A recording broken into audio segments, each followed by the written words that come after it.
نہ جنت پر یقین رکھتا ہے نہ دوزخ پر۔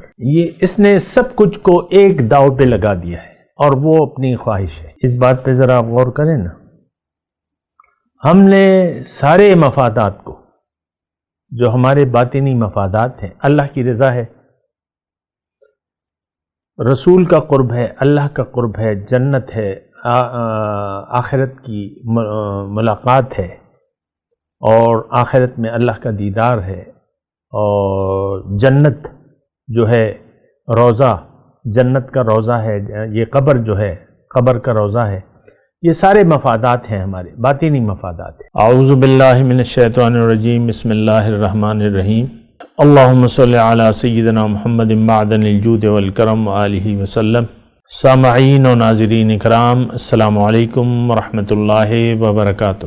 آج کا ہمارا موضوع یہ ہے کہ جنت کی قیمت۔ دیکھیں، جنت کی قیمت ہے تو، لیکن وہ قیمت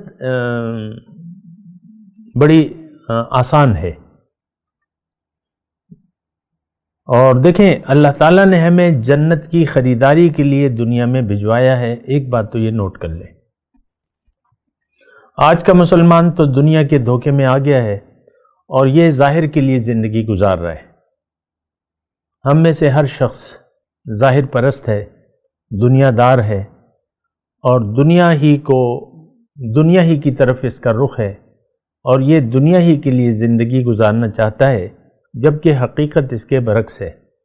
اللہ کے رسول نے فرمایا ہے کہ اے لوگو، دنیا تمہارے لیے ہے اور تمہیں اللہ تعالیٰ نے آخرت کے لیے یعنی اپنے لیے بنایا ہے، یعنی جنت کے لیے پیدا کیا ہے۔ جنت میں کیا ہے؟ ہماری منزل ہے، ہمارا مراد ہے، یہ بات نوٹ کر لیں۔ تو بہرحال جنت کی قیمت کے بارے میں آپ سے عرض کر رہا تھا کہ جنت، دیکھیں، انسان کو اللہ تعالیٰ نے، بلکہ اگر آپ شروع کریں، اس دنیا کو اللہ تعالیٰ نے انسان کے لیے بنایا ہے، اور انسان کو اگر آپ کہیں تو جنت کے لیے بنایا ہے۔ اور ایک بات ساتھ یہ نوٹ کر لیں کہ اللہ تعالیٰ نے ہمیں فائدے کے لیے دنیا میں بھجوایا ہے، نقصان کے لیے نہیں بھجوایا ہے۔ بعض اوقات انسان پریشان ہوتا ہے کہ اپنی زندگی کو کوس رہا ہوتا ہے، یا وغیرہ وغیرہ، مایوسی، پریشانی، مایوسی کی باتیں کرتا ہے، لیکن ایسی بات نہیں ہے۔ جنت بہت قیمتی چیز ہے۔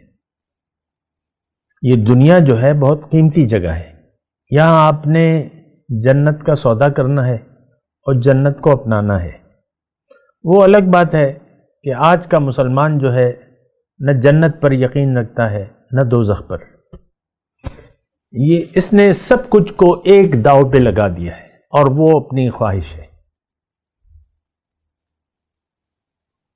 اس بات پہ ذرا غور کریں نا، ہم نے سارے مفادات کو، جو ہمارے باطنی مفادات ہیں، اللہ کی رضا ہے،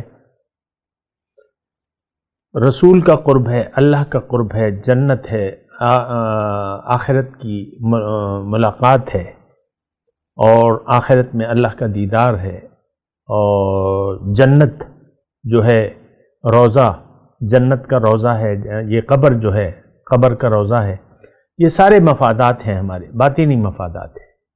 دنیا میں ایک پرسکون زندگی، ایک اچھی زندگی، ایک خوشیوں والی زندگی، ان سارے مفادات کو ہم نے، اس سارے فائدوں کو ہم نے ایک داؤ پہ لگا دیا ہے، وہ ہمارا خواہش ہے کہ کوئی انسان اپنی خواہش کو ترک کرنے کے لیے تیار نہیں ہے، اپنی مرضی کو چھوڑنے کے لیے تیار نہیں ہے، اللہ کی مرضی کو اپنانے کے لیے تیار نہیں ہے، اللہ کی اور اس کے رسول کی غلامی کو قبول کرنے کے لیے کوئی تیار نہیں ہے۔ وہ تو پھر ہر انسان کی اپنی مرضی ہے، جو مرضی وہ سودا کرے۔ اس وقت کا مسلمان جو ہے، اس نے اپنے لیے دنیا میں پریشانی اور آخرت میں دوزخ کو پسند کر لیا ہے۔ یعنی دیکھیں، بعض فیصلے ایسے ہوتے ہیں، جو یعنی آپ بظاہر اپنے حساب سے تو اچھے کر رہے ہوتے ہیں، لیکن اس کے نتائج جو ہے وہ اچھے نہیں ہوتے۔ یعنی ہم نے اپنی خواہشات کو ترجیح دے دی ہے اللہ کی مرضی پر۔ ہر انسان اپنی مرضی زندگی جینا چاہتا ہے۔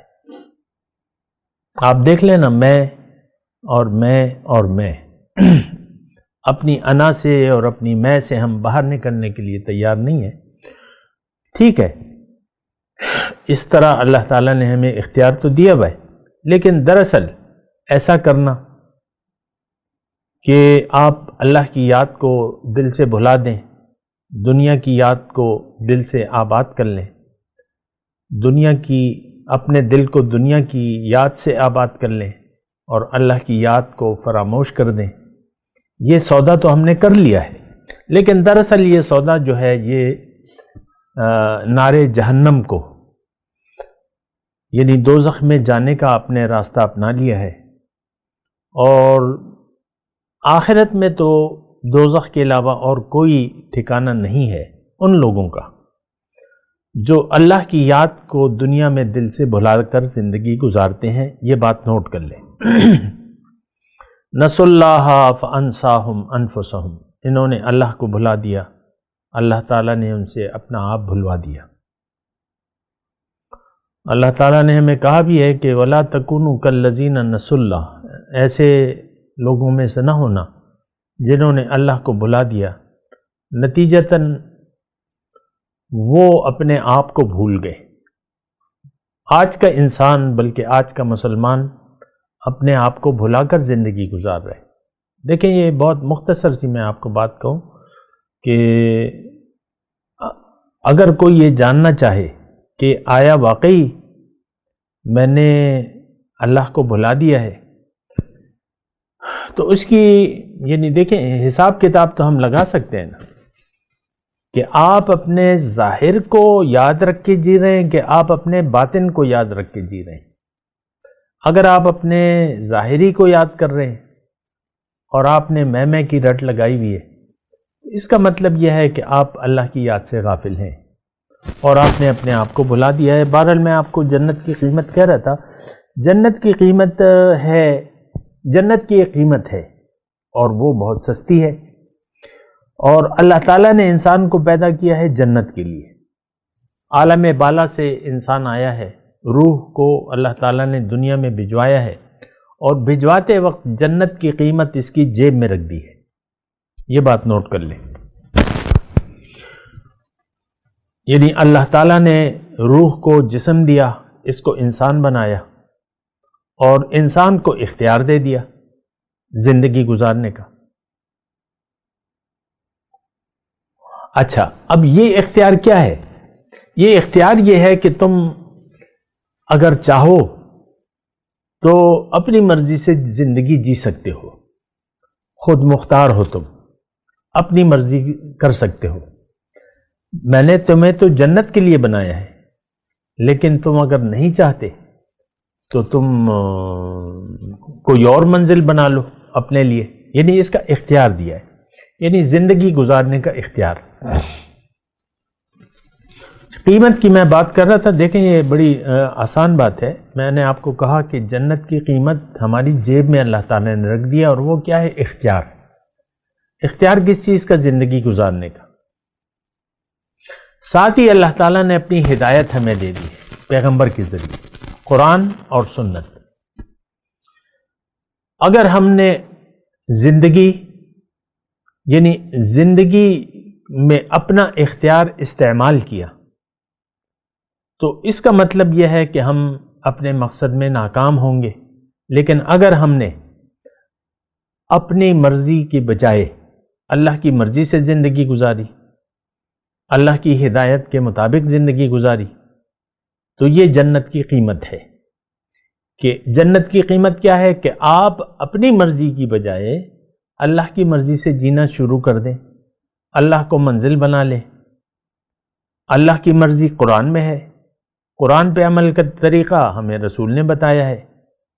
مقامی طور پہ ایک رہنما بہت زیادہ ضروری ہے۔ آپ اپنی مرضی سے قرآن پر عمل نہ تو کر سکتے ہیں نہ ممکن ہے۔ حضور کی ہدایت اور حضور کی سنت پر عمل پیرا مقامی طور پر ایک منتخب شخص جو کہ قرآن کی زبان میں سچا شخص ہو، جو اللہ کے راستے پر ہو، جس کی منزل اللہ ہو، آپ اس کو اپنا رہنما بنا لیں تو اور اس کی رہنمائی میں قرآن اور سنت پر عمل کریں، یہ جنت کی قیمت ہے۔ بات کرتے ہیں ایک وقفے کے بعد۔